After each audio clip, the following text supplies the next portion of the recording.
Before restarting work, your employer should carry out a specific COVID-19 risk assessment, which assesses the risks of returning to work, sets up a safe working system in light of these risks, and reviews how that system is working on a regular basis.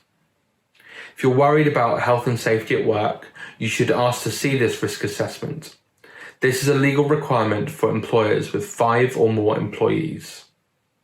The government also provides detailed guidance for each individual sector on what steps should be contained in this risk assessment, and more generally, what they should be doing to protect against the spread of COVID-19 in the workplace. After having considered all of this, if you're still concerned that your employer isn't following the guidance, then you should speak to your line manager to set out the part of the guidance that the company isn't complying with and how this is putting you and your colleagues at risk. If you're a member of a union, then you should also speak to them about the problem beforehand. If your manager ignores your concerns or says that you're wrong in circumstances where you don't think the guidance can be interpreted in any other way, then you're going to need to speak to someone else about the concerns. See if your company has a whistleblowing policy.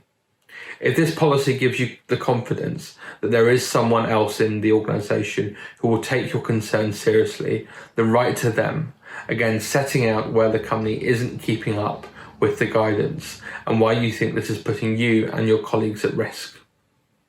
Once it becomes clear that the senior levels of your employer know about these issues but are not proposing to fix them, then your remaining option will be to contact the regulator.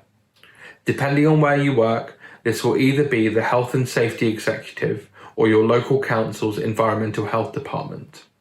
These are the bodies who have the responsibility for making sure that the rules are complied with. Although it might be illegal for your employer to treat you negatively for raising issues in this way, there is a chance that your employer may nevertheless behave badly if they find out you've spoken with one of these bodies. Ask them how they can investigate the issue in a way where it won't be obvious that someone has tipped them off. If you're concerned about this, or if your employer has already started to treat you negatively, then contact the whistleblowing charity Protect for further advice.